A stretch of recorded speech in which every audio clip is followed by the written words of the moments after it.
With Doubtnut, get instant video solutions to all your maths, physics, chemistry, and biology doubts. Just click the image of the question, crop the question, and get instant video solution. Download Doubtnut app today.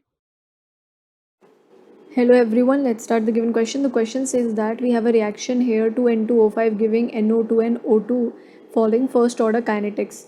Now it is given that the pressure of a vessel containing only N2O5 was found to increase from 50 mmHg to 87.5 mmHg in 30 minutes. The pressure exerted by the gases after 60 minutes will be, so we have to find out what will be the pressure exerted after 60 minutes. Now firstly what I'm going to do is write down the reaction. The reaction is N2O5 giving NO2 as well as O2. This is the initial reaction. Now what is the initial condition here? The initial condition here is that in this case initial pressure is how much? 50. So write down 50 here, and NO2 and O2 hasn't been formed. Now in 30 minutes what will be the pressure? This is when the time is 30 minutes.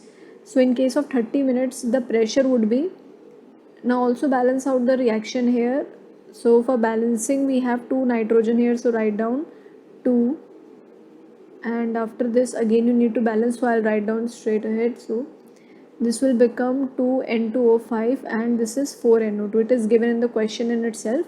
So after 30 minutes the pressure would be how much? 50 minus 2p, and here 4p product will be formed, and here only p product will be formed according to stoichiometry. Now what about at 60 minutes? Now after 60 minutes of time the value would again be 50 minus 2p dash. Now this time I'm considering the pressure to be different because at 60 minutes the pressure would be different, right? So it would become 4p dash and this would become p dash.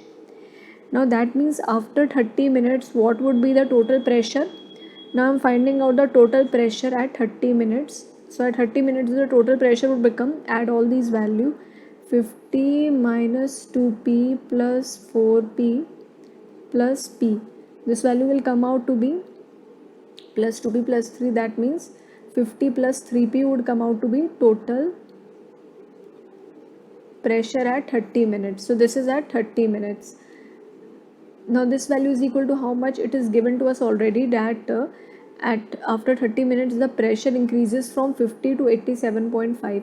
So this means that 50 plus 3p value is equal to how much? It is equal to 87.5 mmHg, right?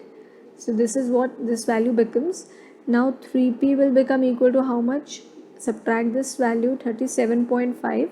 So the pressure will become how much? Pressure will become, divide this value, it will become 12.5. So this is your value of P. What do I want to find out? I have to find out pressure exerted after 60 minutes. So that means if I have to first check what is the pressure value of N2O5 after 30 minutes.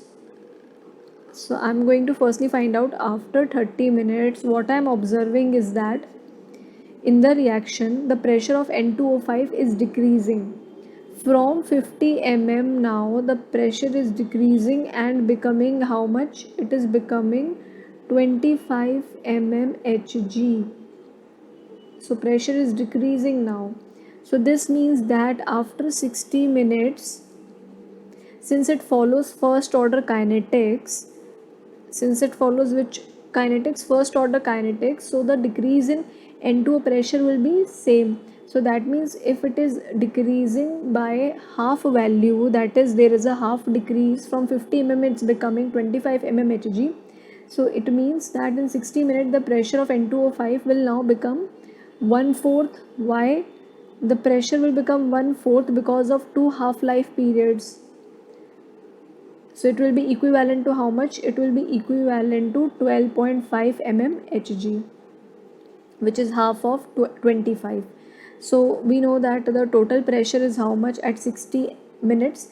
At 60 minutes the total pressure is, add all these value, what will you get? You will get here 50 minus, when you will add this value you will get 50 minus 2p dash. 50 minus 2p dash is what? It is not the total value. The total value is your 50. Let me write down. The total value is coming out to be how much? 50 plus 3p dash. This is your total pressure value. Here I am talking only about N2O5. This is for N2O5, right? So for N2O5 we have 50 minus 2p dash, which is equal to how much? It is equal to 12.5 only. So that means p dash value will become equal to how much? It will become equal to 18.75. Now from this I can find out the total pressure. So the total pressure value is how much? As I said, 50 plus 3p. Now put this value 50 plus 3 into 18.75. Now multiply and add 50 to it. So that means this whole value will become how much? It will become 106.25 mmHg upon the total calculation. So this is your answer to the question here. So which option is correct here? Option number 1 here is your answer to the question. Thank you. For class 6 to 12, IIT JEE and NEET level. Trusted by more than 5 crore students. Download Doubtnut App today.